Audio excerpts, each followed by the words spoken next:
नमस्ते साथियों। आज हम शुरू करने वाले हैं क्लास 10th पॉलिटिकल साइंस का chapter number 4।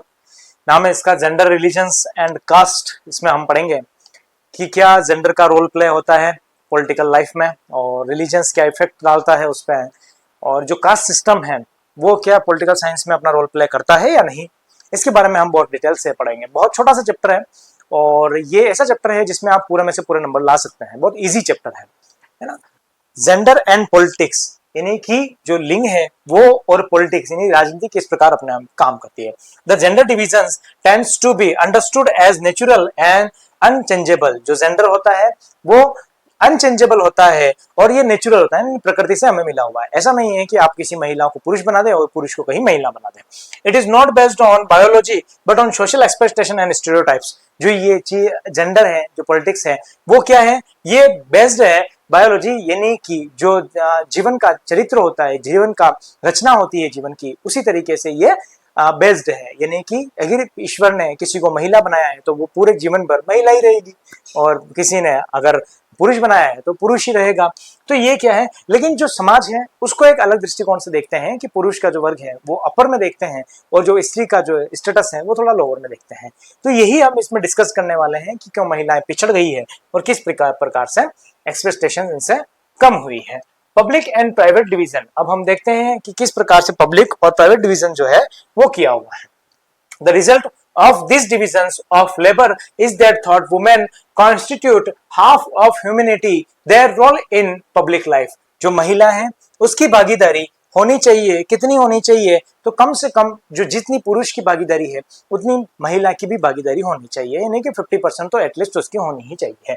Yes, specially politics in minimal in most societies, यानी कि पब्लिक लाइफ में और स्पेशली जो राजनीति है, पॉलिटिक्स है, उसमें भी महिलाओं की भागीदारी होनी चाहिए। Earlier only men were allowed to participate in public affairs, vote and contest for public offices. जब जो शुरुआती दिन थे उन दिनों में सिर्फ पुरुष ही ऐसा वर्ग था जो क्या कर सकता था कि पॉलिटिक्स में अपनी भागीदारी निभा सकता था। और पब्लिक अफेयर्स यानी कि कोई भी जो मुद्दे हैं, यानी कि जो लोगों के हित में मुद्दे हैं या अहित में मुद्दे हैं, अहित में तो मोस्टली नहीं होते हैं, जो हित में फेवर में होते हैं वही इसमें होते हैं। तो ये पब्लिक अफेयर में क्या करें, अपनी भागीदारी निभा सकें।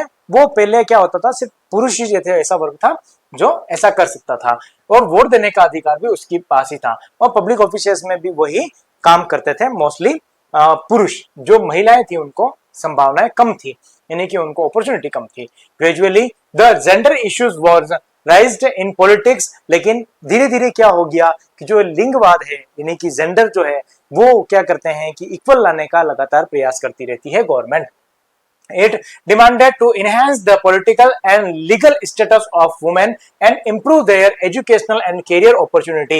और इसके साथ में ही एक आवाज उठने लगी कि महिलाओं को भी क्या होने लगे, समान अधिकार मिलने लगे, महिलाओं को भी पुरुष के बराबर जो है उनको राइट्स मिलने लगे। तो इस तरीके की आवाज लगातार बढ़ती है और द मोमेंट विच, ऐसा एक आंदोलन बनता है, और इस आंदोलन को क्या कहते हैं, which were raised by women to get equality in personal and family life are called feminist movement. और ऐसा वर्ग जो महिलाओं द्वारा अपनी हितों के लिए बात करने के लिए उठा और वो लोग अपने हित के लिए सभी बातें करने लगे और वो कहने लगे कि भाई हमें भी इतने अधिकार मिलना चाहिए।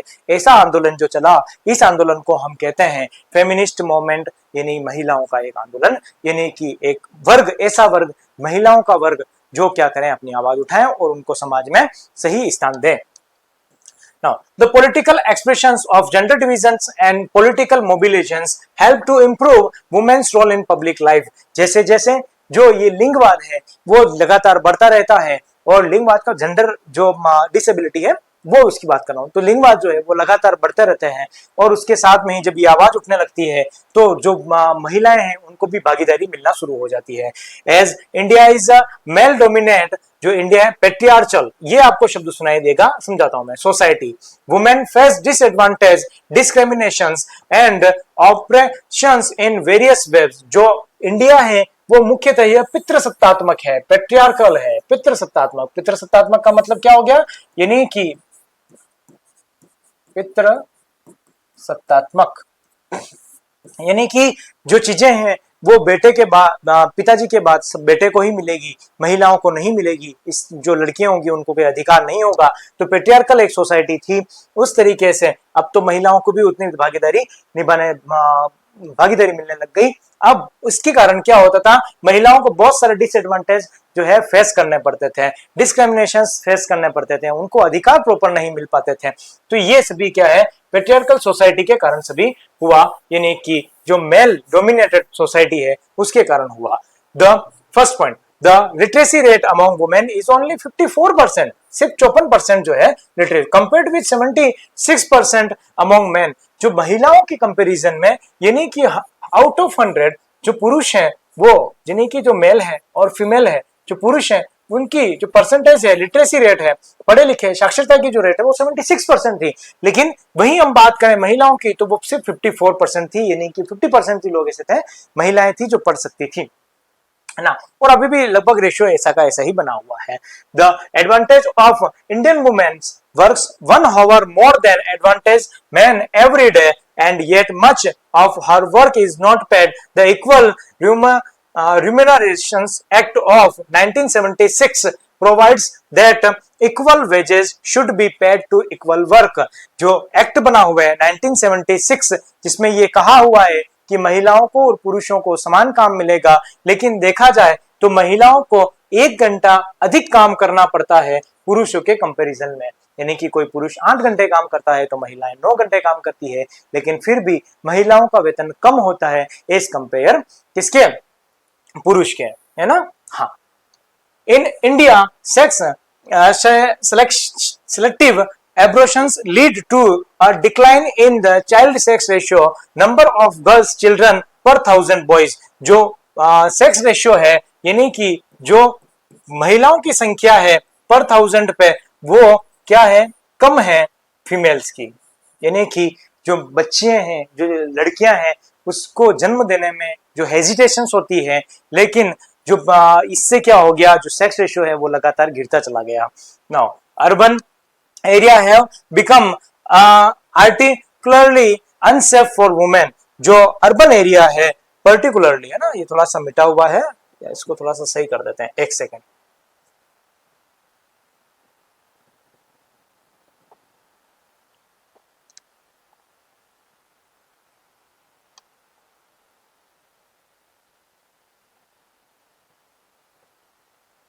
यस, ठीक है।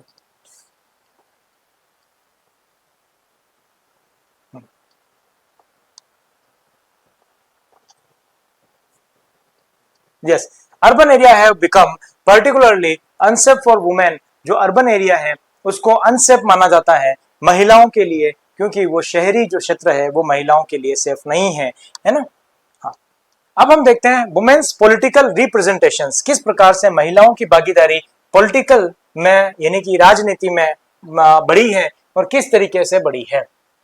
Now issues related to women are not given equivalent attentions. जो महिलाओं की जो भागीदारी है वो उतनी सही नहीं है जितने की पुरुषों की थी या है।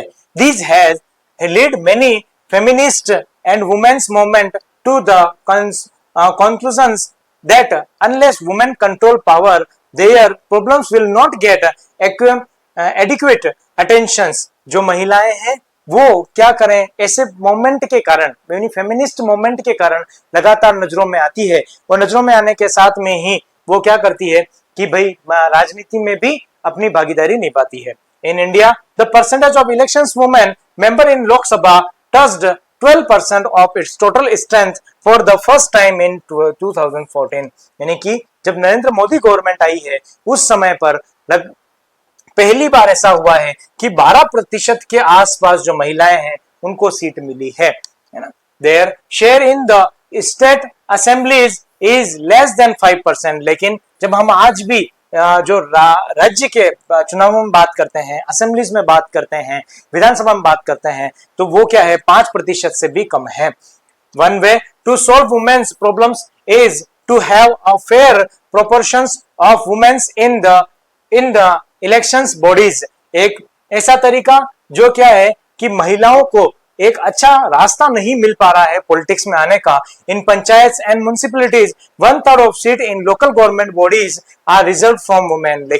लेकिन आज भी क्या किया गया है कि 1/3 यानी कि 1/3 जो पॉपुलेशन है महिलाओं की, वो यहाँ पे कहां पर म्युनिसिपैलिटीज और पंचायत समिति जो है उसमें रिजर्व रखी गई। यानी कि यदि 10 सीटें हैं तो 10 में से क्या होगा, 3 सीटें जो है वो क्या होगी, इसमें रिजर्व रहेगी, है ना, महिलाओं के लिए महिला होनी चाहिए। Yes, 1/3 of seats of local bodies in the movement. Now there are more than 10 lakh elected women's representative in rural and urban local bodies। और इससे क्या फायदा हुआ, 1/3 का जो दिया गया प्रावधान, उससे क्या फायदा हुआ कि 10 लाख से अधिक जो महिलाएं हैं उन्होंने इलेक्शन लड़ा, रिप्रेजेंटेटिव है वो रूरल और अर्बन एरिया में यानी ग्रामीण और शहरी इलाके में अपना सभी इलेक्शंस लड़ा, और इसके साथ में ही वो नजरों में आई। Gender division is example that some form of social divisions needs to be expressed in politics. जो जेंडर डिवीजन है यानी कि महिला और पुरुष का जो ये मुद्दा है, वो सभी मुद्दा क्या डिसाइड करता है कि ये सोशल डिविजन्स डिसाइड करता है कि भाई समाज में क्या है, उतार चढ़ाव है ना। This also shows that disadvantaged groups do benefit when social division become a political issue। और इसके साथ में ही ये एक डिसएडवांटेज है, क्या है, सोशल डिविजन्स का, कि उनको किसी भी तरीके से कोई भी फायदा नहीं दिया गया है और महिलाओं जो है हमेशा से वंचित रही है। तो इस तरीके से ये सारा हम समझते हैं कि महिलाएं जो है वो अपनी भागीदारी नहीं निभा पा रही है, और किसी न किसी तरीके से उनको रिजर्वेशन दिया गया है, जिससे रिजर्वेशन का मेन मुद्दा क्या होता है कि लोगों को आगे लाना, और वही काम किया गया है, 1/3 का रिजर्वेशन दिया गया है जिससे इनको आगे लाया गया है। नाउ हाँ, ये इंडियन सेक्स रेशियो है जो लगातार क्या हो रहा है, गिरता जा रहा है, यानी कि ये पर 1000 की बात कर रहे हैं हम, 1000 में बात कर रहे हैं, तो महिलाओं की संख्या कितनी है, तो आप ये देखें, है ना, 943। 2011 की बात करते हैं, 2011 की बात तो अभी तक आई नहीं है ना। हाँ, 2021 में तो कोरोना था, तो इसलिए अभी तक तो जनसंख्या की नई रिपोर्ट नहीं आई है। तो उस हिसाब से जो 1000 पर संख्या है वो क्या है, 943, यानी कि 943, है ना। वहीं क्या है कि यहाँ पे जो सेक्स रेशियो की यहाँ बात हो गई, और ये 918, ठीक। Child sex ratio, overall sex ratio ये हो गया 943 हो गया। चल बच्चों की, मतलब एक तो बड़ों की हो गई और एक छोटे बच्चों की बात हो गई, ठीक। हाँ, अब हम देखते हैं कि देखिए ये वर्ल्ड एवरेज भी देख लेते हैं कि भाई अलग अलग कंट्रीज में इस तरीके से। तो इंडिया में 11.8% जो है, 8% क्या है कि महिलाओं की भागीदारी है, और सबसे ज्यादा जो देखते हैं नॉर्डिक कंट्रीज 42.3, फिर अमेरिका, फिर यूरोप, ठीक है, सहारन अफ्रीका, एशिया, अरब देशों में, और पैसिफिक ओशन, पैसिफिक कंट्रीज में, ये सभी क्या है, महिलाओं की भागीदारी है। यस, नेक्स्ट देखते हैं कि ये चाइल्ड सेक्स रेशियो है कहाँ कितना है, ये सभी दिया गया 2011 का पूरा मैप है। ये पीडीएफ में आपको टेलीग्राम पे शेयर कर दूंगा अगर आप उससे जुड़े हुए हैं। तो राजस्थान की जैसे बात करते हैं 883 है ना, 883 ये है सेक्स रेशियो है ओवरऑल देखा जाए तो। फिर डिस्ट्रिक्ट्स की सारी अलग अलग है, तो इस प्रकार से ये चीजें हैं। अब हम देखते हैं रिलीजन्स, कम्युनलिज्म एंड पॉलिटिक्स, किस तरीके से जो है धर्म और संप्रदाय ये पॉलिटिक्स से जुड़े हुए हैं। ये इसके बारे में पूरे डिटेल से हम बात करते हैं, फिर एक एक की बात करेंगे। The division based on religions differences is often expressed is the field of politics. जब कभी राजनेता जब किसी फील्ड में जाते हैं, यानी कि कभी मैदान में उतरते हैं, तो बार बार रिलीजन्स की बात करते हैं कि हमारा धर्म ये, हमारा धर्म वो, मुस्लिम है तो मुस्लिम्स की बात करेंगे, हिंदू है तो हिंदू को प्रोटेस्ट करने की बात करेंगे। तो इस तरीके से है, तो रिलीजन्स की बात करेंगे, और रिलीजन्स में क्या करेंगे, लोगों को गुमराह करने की कोशिश करेंगे। In India there are followers of different religions. हम जानते हैं कि भारत में बहुत सारे अलग अलग कम्युनिटी के लोग रहते हैं, जैन भी रहते हैं, पारसी भी रहते हैं, ईसाई भी रहते हैं, सिख भी रहते हैं, हिंदू भी रहते हैं, मुस्लिम भी रहते हैं, बौद्ध भी रहते हैं, है ना। तो इस तरीके से बहुत सारी जो लोग हैं वो सभी रहते हैं। People should be able to express in political their needs. जो लोग हैं वो क्या करते हैं, वो अपनी राजनीति को उस ढंग से बिखेरना चाहते हैं पूरा पढ़ लेते हैं, फिर पूरा डिटेल्स समझा दूंगा मैं आपको।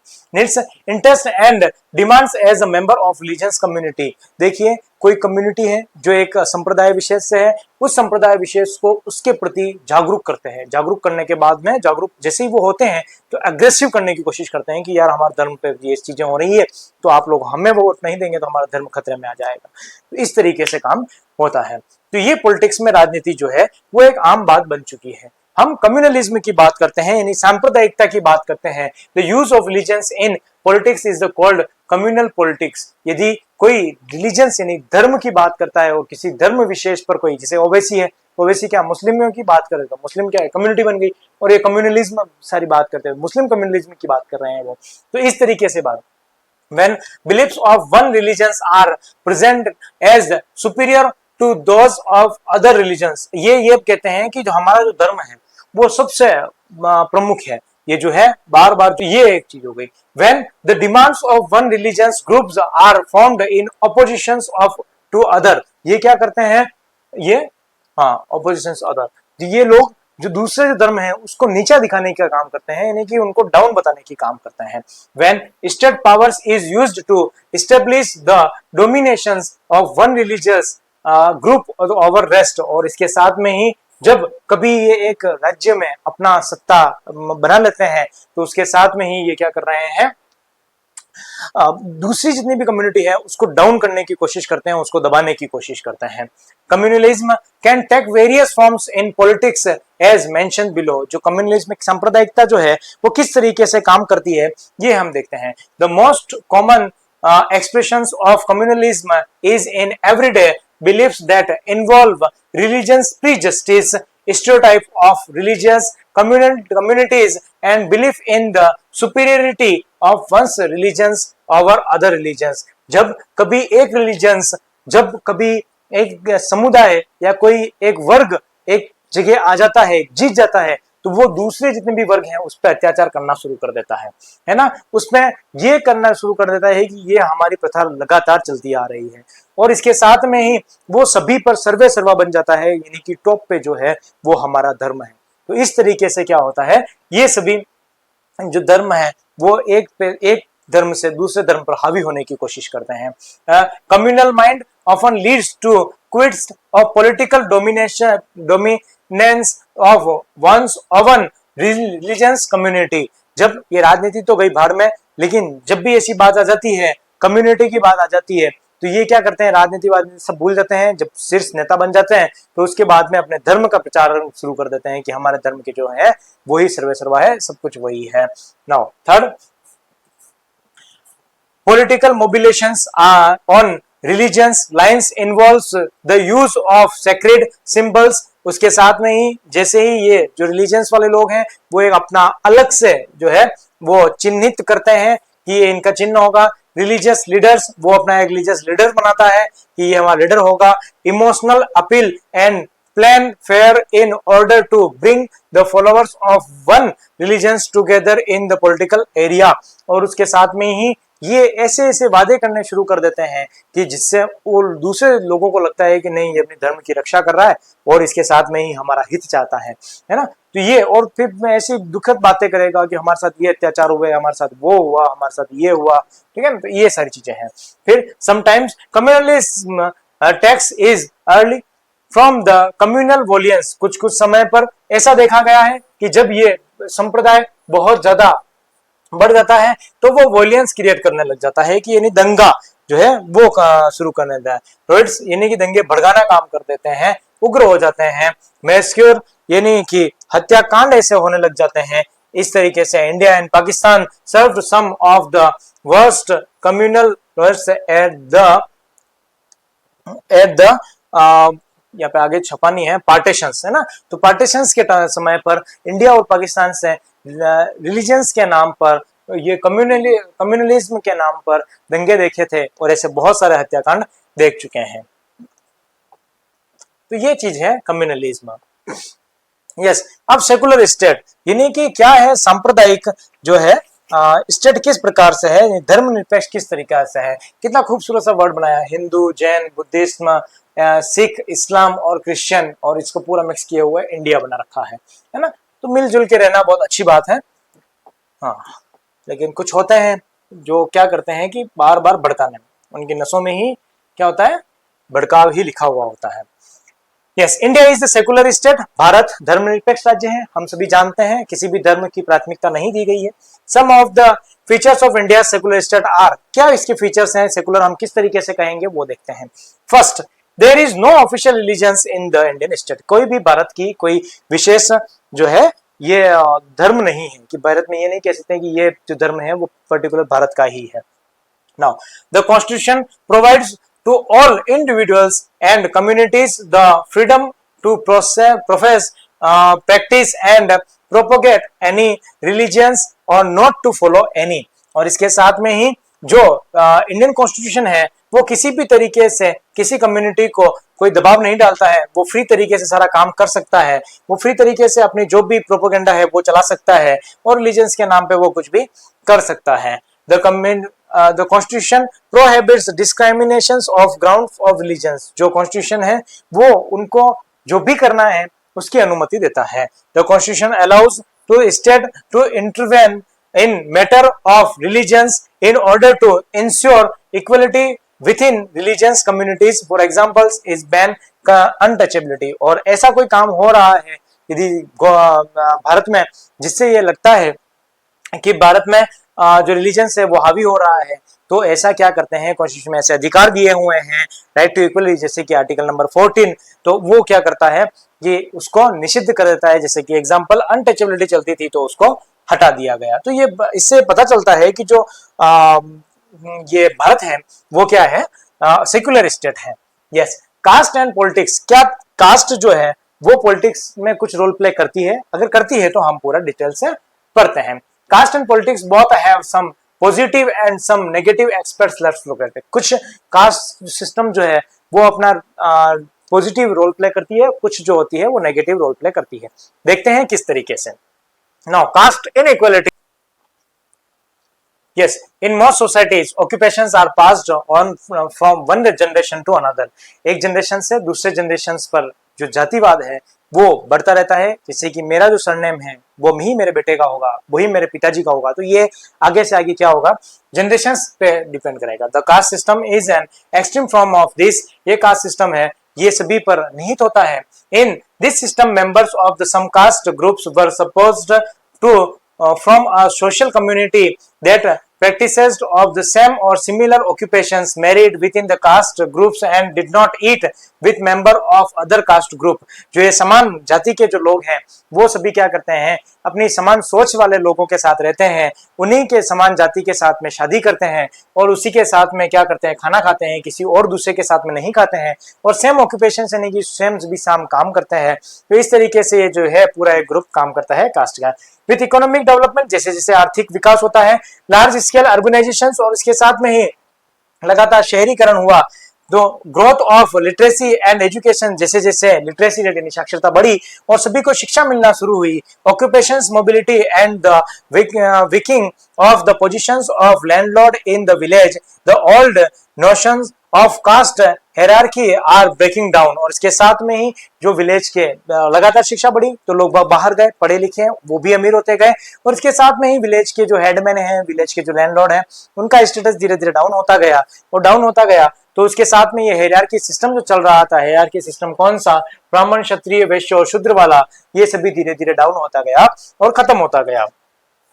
The Constitution of India prohibits any caste-based discriminations and lead the foundations of policies and reverse the injustice of the caste system। और इसके साथ में ही जो इंडियन कॉन्स्टिट्यूशन है उसने लोगों को अधिकार दिए और किसी भी तरीके का कास्ट जो कास्टिसिज्म है वो नहीं करने के लिए कहा और सभी को समानता के अवसर दिए और जो हायरार्की सिस्टम है वो बिल्कुल खत्म करने का काम किया।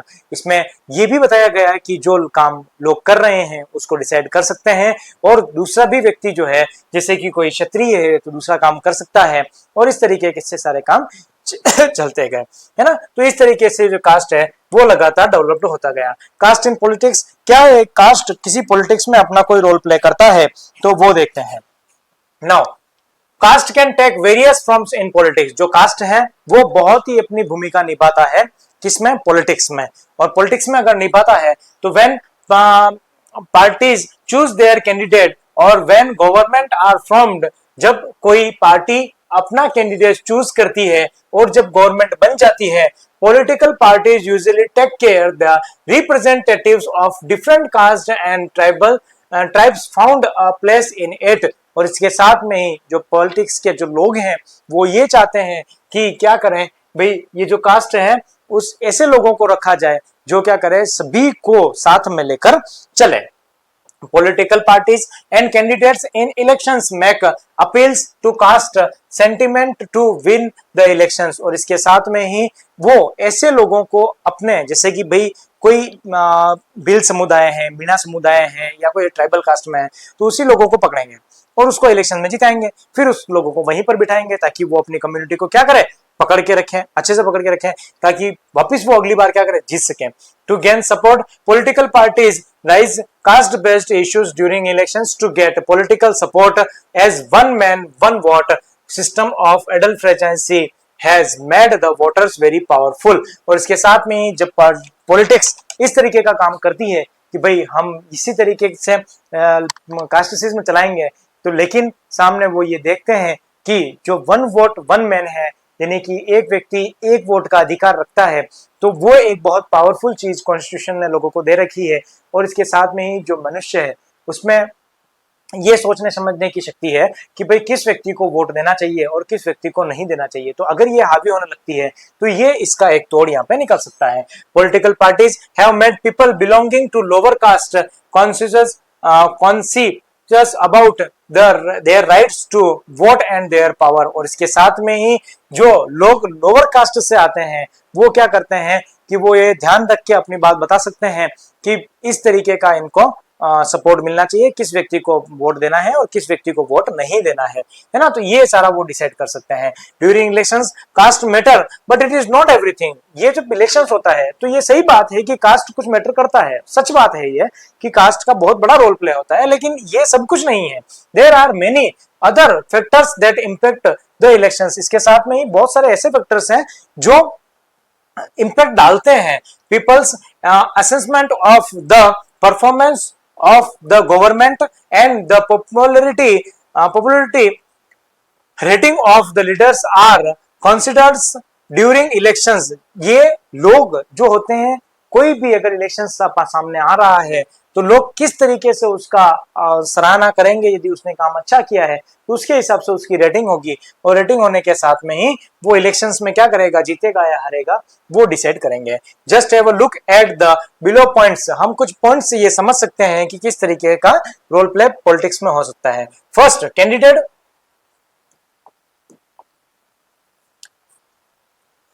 first candidate and parties need to win the confidence of more than one caste and community to win elections। ये कैंडिडेट को कंफर्म होना चाहिए कि कोई भी एक पार्टी अगर मैं किसी भी व्यक्ति को खड़ा करूं तो वो जीत सकता है, इतना कॉन्फिडेंस क्योंकि उसने क्या किया है, काम किया है।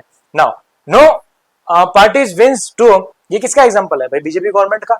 अभी किसी भी बीजेपी गवर्नमेंट के लीडर को खड़ा कर दो तो उन्होंने काम किया है तो वो जीत जाएगा, बेसिक सी बात है। No parties wins the votes of all the voters of caste और कम्युनिटी। ये कोई भी इस अगर उसने काम नहीं किया है तो पहले किसी भी पार्टी का कोई भी व्यक्ति हो, वो चाहे किसी भी कैंडिडेट को खड़ा करे तो वो नहीं जीत पाएंगे।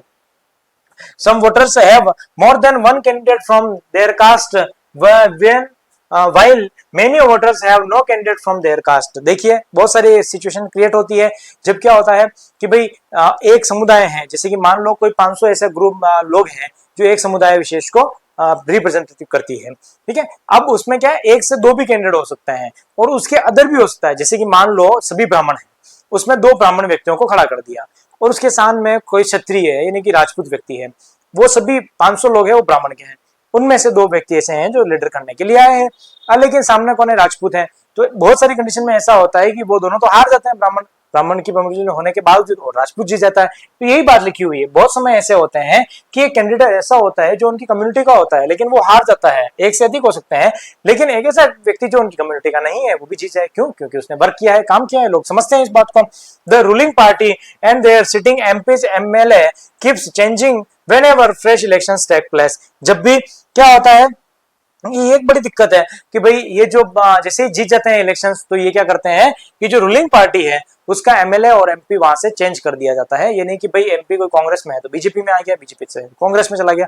ये एक बड़ी दिक्कत है इसमें। तो हमने बहुत डिस्कस से समझा कि कास्ट सिस्टम किस प्रकार से काम करता है और कास्ट सिस्टम क्या होता है। अब हम देखते हैं कि कास्ट पॉलिटिक्स थोड़े से पॉइंट और रह गए उसमें और देते हैं। Politics also influence the caste system and caste identities by bringing them into the politics area. Here are few points then support this. हम ये देखते हैं कि किस प्रकार से पॉलिटिक्स जो है उसमें कास्ट काम करता है। देखिए, कास्ट इन पॉलिटिक्स और पॉलिटिक्स इन क्लास दोनों अलग अलग चीज है। कास्ट इन पॉलिटिक्स में क्या है कि भाई कास्ट वाला है वो पॉलिटिक्स में आ गए और कास्ट पॉलिटिक्स में आने के बाद में एक ये पॉलिटिक्स है जो कास्ट चला रहा है, ये नहीं कि जो पॉलिटिक्स है वो कास्ट का काम कर रहा है ना। First, each caste groups tries to become bigger by incorrupting within the neighboring caste और सब कास्ट। कुछ ऐसे लोग इस तरीके से काम करते हैं कि किसी भी कास्ट को और उससे लगे हुए किसी कास्ट को कोई नुकसान नहीं पहुंचे। Various caste groups are inform, यानी कि मान लो कोई ए व्यक्ति है जो अदर कास्ट का है, बी अलग कास्ट का है, सी अलग कास्ट का है। यदि ए लीडर बनता है तो ये चाहेगा कि बी को भी फायदा मिले, सी को भी मिले और ए कम्युनिटी को भी मिले, है ना। तो इस तरीके से लोग बाग काम करते हैं। इस various caste groups are formed with other caste और communities and then they enter into a dialogue and negotiations. कुछ ऐसे लोग जो क्या करते हैं, अपना अपना अलग अलग ग्रुप बनाते हैं, कास्ट का ग्रुप बनाते हैं पॉलिटिक्स के नाम पर, और वो क्या करते हैं, कुछ ऐसे डायलॉग बाजी करते हैं और वो भड़काते हैं लोगों को और इस तरीके से सारे नेगोशिएशंस करते हैं। New kinds of caste groups have come up in the political area like backward and the forward caste group। कुछ ऐसे ग्रुप्स आजकल सामने आ रहे हैं जैसे कि जो क्या है, पिछड़ गए हैं, बैकवर्ड है, और फॉरवर्ड यानी कि माइग्रेशन किए हुए हैं, एक जगह से दूसरी जगह पर उनका विस्थापन कराया गया है। तो ये कुछ चीजें इफेक्ट करती है भाई उन पे ऐसे उकसाने वाली बातों पर। Yes, Now, thus caste plays different kinds of role in politics। तो हम समझ चुके हैं जो कास्ट होता है वो डिफरेंट टाइप से अपना रोल प्ले करता है। In some cases caste division lead to tensions. कभी कभी क्या हो जाता है, जो कास्ट सिस्टम है वो बहुत ही ज्यादा टेंशंस वाली बात हो जाती है, यानी विरोधाभास वाली बात हो जाती है। जैसे हर बार आरक्षण पे बात करें तो आरक्षण पे क्या होता है, हर बार टेंशंस वाली एक नई बात आ जाती है, एक कॉन्फ्लिक्ट बना देते हैं, यानी कि एक मुद्दा बना देते हैं जो कॉन्फ्लिक्ट वाला हो जाता है। इवन वोलियंस, और कभी कभी ऐसा हो जाता है कि वोलियंस यानी कि दंगे भड़काने जैसा काम हो जाता है और दंगे भड़क जाते हैं, है ना। तो इस तरीके से कास्ट जो है उसकी राजनीति चलती है और कास्ट जो है अपना रोल प्ले करता है। इसके साथ में ही लास्ट मैंने ये आपको एक एनसीईआरटी आपी की बुक का एक डाल रखा है कि हिंदू पॉपुलेशन कितनी है, फिर मुस्लिम कम्युनिटी कितनी है, फिर ये क्रिश्चियन सिख ये कितनी है और अदर में कितनी है। तो ये आप पढ़ना आपके लिए है। और इसके साथ में ही अलग अलग जितने भी कास्ट शेड्यूल्स हैं, यानी कि 21 जो है यहाँ पे दे रखा होगा, जो है 21 ऐसी कास्ट है जिनको मान्यता दे रखी है, वो सारे इसमें इंक्लूड होंगे। शेड्यूल ट्राइब, शेड्यूल कास्ट, ये सभी मुस्लिम्स हैं। तो इस तरीके से आप इसको भी एक बार रीड करना। तो ये दोनों आपके लिए है, ये दोनों आपको रीड करना है। तो बहुत ही सिंपल। तो आई होप ये लेसन आपको समझ में आया होगा। बहुत छोटा सा चैप्टर था पॉलिटिकल साइंस का, chapter number 3 gender cast religions. अगर आपको चैप्टर समझ में आया है, अगर आपको कोई क्वेश्चन है, डाउट है, तो आप कमेंट बॉक्स में लिख सकते हैं। इसके साथ ही अगर आप नए हैं तो चैनल को जरूर सब्सक्राइब कीजिएगा और बेल आइकन को जरूर दबा दीजिएगा ताकि नई जो भी वीडियो आती है उस पर आप हमेशा जागरूक रहें। और इसके साथ में ही अपने दोस्तों के साथ में इसको जरूर ज़्यादा से ज़्यादा शेयर करने की कोशिश कीजिएगा। इसकी जो पीपीटी है वो मैं टेलीग्राम पे डाल दूंगा और इंस्टा पे आप मुझे फॉलो कर सकते हैं। कुछ नई अपडेट आती है या कुछ शॉर्ट्स के लिए या रील्स के लिए, जो भी इंफॉर्मेटिव इन्फॉर्मेशन है उसके लिए। इस वीडियो को जरूर लाइक कीजिएगा, अपना कमेंट जरूर दें, अपनी राय जरूर दें। इसके साथ ही मिलते हैं बहुत जल्दी एक दूसरे वीडियो में। तब तक के लिए बहुत बहुत धन्यवाद। खुश रहिए, पढ़ते रहिए, मुस्कुराते रहिए। धन्यवाद।